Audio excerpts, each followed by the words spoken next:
Judges, would you like to introduce yourselves? If we could, I'd like to do that. Good afternoon to you all. My name is Lindsay Draper.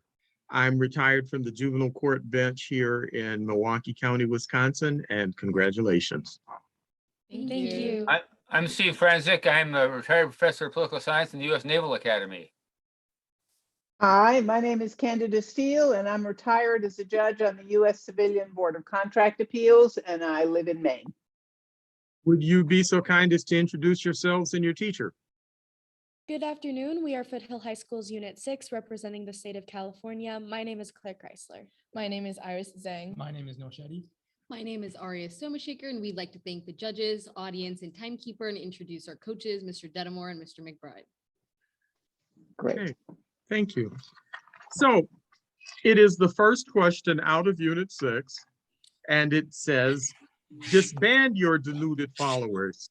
Should you attempt to fire upon the troops of government, the consequences might be fatal to many of your men, the least guilty.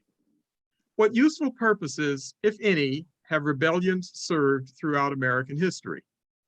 Do the events of January 6, 2021 at the United States Capitol constitute a rebellion? Why or why not? Are there rebellions in the world today that are justified? Why or why not? Begin.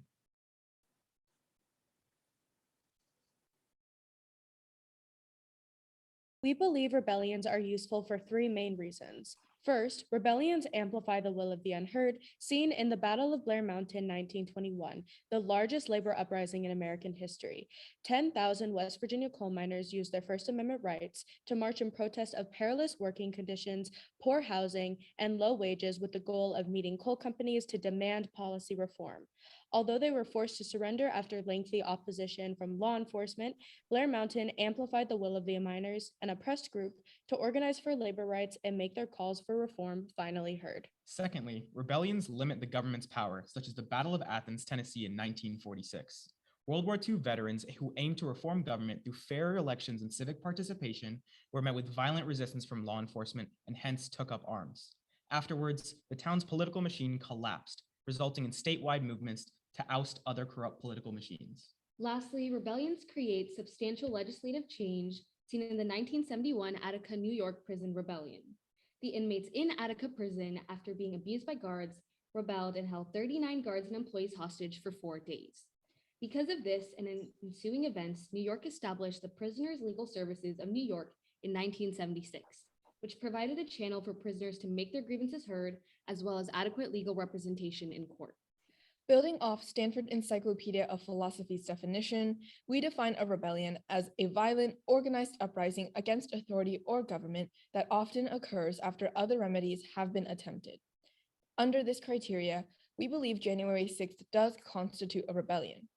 January 6th was an organized event as former President Trump mobilized his supporters during his January 6th rally to rebel against the election certification, stating, if you don't fight like hell, you're not going to have a country anymore. This hostile rhetoric allowed his supporters to justify their own reasons for rebellion. Additionally, some of President Trump's top legal aides, Lynn Wood and Sidney Powell, actively called for violence, going as far as encouraging Republicans to slay the communists, the liberals, and the phonies during the Stop the Steal rallies across the country. January 6 participants were swayed by the sentiment of trusted officials, and by doing so, they violently targeted members of Congress and former U.S. Vice President Mike Pence. This event highlighted the weaknesses of our democracy stemming from our severely polarized voter base. Because of this, we believe January 6, although unjustified, was a rebellion. Each rebellion is unique with different causes and outcomes. We believe 3 prongs must be satisfied for a rebellion to be just. Firstly, when the group is fighting against large injustices perpetrated against them. Secondly, when the group has no alternative channels of change. And finally, when there is a fundamental asymmetry between the power of the government and the power of the rebel group. 2 just rebellions today would be the Kazakhstan Rebellion of 2022 and the Solomon Islands Rebellion of 2021. Demonstrations in Kazakhstan began due to increases in fuel prices, but soon extended to complaints against the authoritarian regime. Rebels advocated for a stronger democracy, calling for a reformed election system for regional leaders. The authoritarian government hindered alternative channels of protest and created a large power difference between citizens and government thus justifying the 2022 Kazakhstan Rebellion. The Solomon Islands Rebellion was justified because the protests were against economic ruin and the government's decision to recognize China over Taiwan, despite Taiwan's support of the islands. Demonstrations started peacefully, but then became destructive as civilians rushed Parliament and the Prime Minister's house, also burning the Chinatown in the capital. The government neglected citizens' needs, and there was a clear asymmetry of power between citizens and the government, since there were few ways citizens could remedy the issues in their country. Ultimately, it's important to apply the standard to rebellions in order to differentiate between just and unjust rebellions. Thank you. We're now ready for your questions. No, well, thank you. Do I understand you to say that a just rebellion against a government and organized authority is only available where there is no alternative for change? Yes, we do believe that because we believe that rebellion is happens after protests and after available channels have already been exercised. So I believe that a rebellion is the showing of the people's last straw and trying to achieve change. So yes, I do believe that if there are no alternative means of communication or they have been exercised, that is what is needed to constitute a rebellion. I think And the reason I wanted to pinpoint that is who makes the decision that there is no alternative? Well, Who gets to make that call? Well, yes, obviously that these things can be subjective, but if we look towards the rebel groups, at least specifically toward our example of Kazakhstan, there aren't necessarily alternative channels of protest from the get-go in Kazakhstan due to the fact that it is a very authoritarian country and the fact that they aren't able to have these initial protests. So once they start their protests, they are immediately met with backfire and violent resistance from their countries. So when this happens, especially often in the Middle East with these very controlling regimes, it is up to the people of the country to understand they have no other options but to rebel, so that their alternative channels have already been exhausted. There were never any in the first place. In the U.S. context, what are the alternatives to rebellion to change government? could you repeat that question, please? In the U.S. context, what are the alternatives for changing, government? One alternative would be the courts where we can have complaints possibly against the government brought through the courts and enlighten these issues to the general public. In addition, I would argue that it's imperative that citizens exercise their First Amendment rights of speech, petition, and assembly in order to try to advocate for change first before they violently resort to rebellion. And we can see this is successful in cases such as the BLM movement of 2020, in which nationwide protests swept the country where people protest for their rights. In addition, we can see that another process that the American people can attempt to use at least is the amendment system. And in the amendment system, we can actually add certain provisions onto our constitution, making it the law of the land, therefore that these certain violations can never occur again. One such instance of this is obviously with the abolition of slavery, ensuring that this large injustice can never occur to the people of the United States again. Great, thank you. If you don't mind if I change the topic a little bit. Do you think Section 3 of the 14th Amendment is implicated in the January 6th events and what followed? I would not believe that these people had the ability to attempt to rebel in the fact that they were not afforded the same privileges and immunities to the fact that their voting rights had been abridged, simply because they had gone through the courts at this time. By January 6th, almost every single one of these election court cases in terms of election fraud had been gone through the courts and sent to judges, and they had all been decided that there was no election fraud that had been done at the time. To build off of this, it was, like as Neil said, abundantly clear that there was no election fraud. So I do believe that the January 6th rebellers were just acting under misinformation, and that therefore they may have believed that that had been violated, but it was not in actuality. I'm sorry, the Section 3 that I'm referring to in the 14th Amendment refers to office holders who have sworn an oath to the government, such as representatives who've already been sworn in as a government employee and engage in acts of rebellion or insurrection, cannot be reelected to the position, such as Marjorie Taylor Greene undergoing a trial at the moment. Do you have any feeling about that possibility?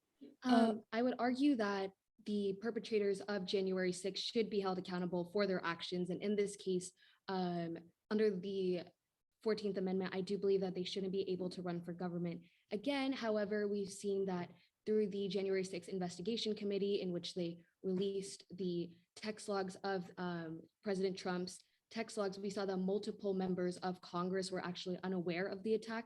And while it is very easy to condemn members of Congress or members of a specific party for January 6th, I think it's very important that we see the distinction between who actually perpetrated the violence and the riot, so that only that justice is served to those who need it.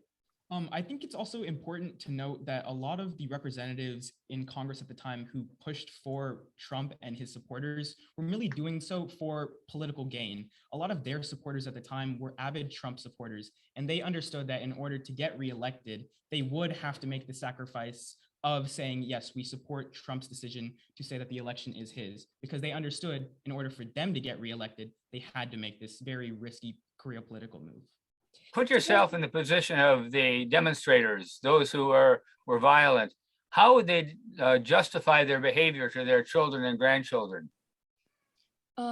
I believe that although they thought that their voting rights were abridged, I don't think it's very possible to justify their actions to perhaps their children or grandchildren. And I think we can see from T.M. Scanlon's book, What We Owe to Each Other, where he argues that desire is not does not equate to reason and justification for something. I think that principle is what I would apply to how they would describe this experience to their children. To build off of this, from their perspective, what they were doing was justified because they legitimately believed that their election had been stolen. And we have still seen that these people have not changed their views even after the events have occurred and months have gone by. So I believe that if they were speaking to their children, it would be the same rhetoric. I don't think that something would change. I think that they would justify their actions and say that they were trying to defend America. Yeah, they thought they were American patriots. They thought this was the second coming of the American Revolution. They were attempting to overthrow a very, very important democratic process of the United States and in turn essentially create their own dictator for the country. If Donald Trump was to have overturned that election, it would have extreme effects on the precedent of elections and our voting process. So they thought they were doing the right thing by allowing this to happen, but in reality, it would have been just a catastrophic turn of power. Adding on to that, Simón Bolívar, who was the leader of the Venezuelan Revolution, in his 1819 address to the Congress said that if tyranny becomes law, then rebellion becomes a duty. And while it's easy to condemn January 6th rioters, like my unit mates were saying, they felt that they were justified in their reasons for rebellion and that they were fundamentally upholding American democracy that day. And even though we filter it through our justifications for rebellion, even though they felt there was a fundamental asymmetry of power, these January 6th rioters were trying to reclaim their power and hold on to it because they didn't want to let go of it. I was very much intrigued by your choice of Blair Mountain. And specifically what I would ask you to talk to me about is, wasn't that really a matter of strategy, that the strike, the effort to make a change, and we're not getting our way? Was that really, we haven't had everything, exhausted every remedy? Because the strike could have kept going, couldn't it? Yes, it could have, but the specific thing that we were pointing out with Blair Mountain was that it was amplifying the will of the unheard of the miners. So even though it was a strike, it was after a long list of grievances that had already been perpetrated against this oppressed group. And I actually don't believe that the strike could have kept on going for too long, because as we have highlighted, there was also lots of lengthy and violent opposition from law enforcement that these miners were poorly equipped to deal with. So I don't think this strike could have lasted for as long. Furthermore, I would argue that they had already exhausted further channels of protest, because we've seen that 9 years prior, when they did try to protest, although it was not as publicized, they actually faced many casualties and death from law enforcement. And while there can be virtue found in violence, I don't think that continuing to fight and continuing to die for a cause that is not, that fighting for a cause that was not going to justify itself, I don't think is the correct decision. January 6th seemed to be based on lots of misinformation. What do you think the government should do to try to protect us from misinformation on the internet or on our traditional media? Time. I'm Oh. sorry. Congratulations. So you were just really enjoyable. I need to tell you, you started out with, by the way, I'm a Tennessee native. And so hearing a reference to something that I didn't think anybody else knew about was kind of cool. But I liked the examples that you began with. I would so much have wanted to talk to you about, you know, when in a different century, when I was your age, there was this book, Profiles in Courage, written by a future president, that talked about people taking potentially uncomfortable and positions that were going to cost them, but because it was the right thing to do. And I would so love to have heard how you could have talked to me about whether that wasn't something we should have expected out of our leaders, because that's what a leader does, is does the right thing instead of the easy expedient thing. I also wanted to talk to you a bit about folks who thought they should take their country back. That I don't know that I think anybody legitimately thought the election was stolen. I think they lost and they can't handle that, but that's me. You all, on the other hand, were fun to listen to. Thank you very much. You did an excellent job. Thank you. Yeah, good. You did a good job. No question about that. I like the fact that you start out by defining your terms and getting us on the right track so we could talk to each other. You took a stand in terms of whether the January 6th event was a rebellion or not, and you justified that. Overall, I thought you did a wonderful job. Thank you. Great. Thank you. I did too. I thought that was really fun. You did a great job. And for the last hearing of the day, that was wonderful to learn new things from you. There were lots of things I hadn't heard about yet today. And I think, for example, you're using the Attica Rebellion was a really brilliant choice. And I thought your explanation at the beginning was really excellent. You didn't just use the terms, the Blair Mountain and Athens and Attica examples just sort of thrown out. You told us what they were about, and I really appreciated that. So I hope you've had as much fun as we have listening to you. You must probably be absolutely exhausted at the moment, but on the other hand, you've done a really sterling job, and I hope that this is something that you will carry with you the rest of your life, that you've been through this experience. I hope it will color the way you feel about being a citizen the rest of your life, and how you deal with your families and friends and urge them to learn what they need to know and tell them what they need to know, make them read the newspaper. But I think you also can serve a great deal by considering running to represent us in an elective office, either state, local, or federal, but also do think about whether or not you might be willing to serve in the government, because we need people in the government just as much as in Congress who, or in other governments, but who know what government is supposed to be doing for all of us. if you don't really know what your job is, it's not going to help this country very much at all. So I just have to say that I'm going to sleep better at night knowing that your generation is taking over, and you've been a lovely example of why I can sleep. Thank you, or why I can keep doing Thank this you. project. So Thank thank you. It was a wonderful experience talking with you. Thank you. Thank you. Thank you so much. Congratulations.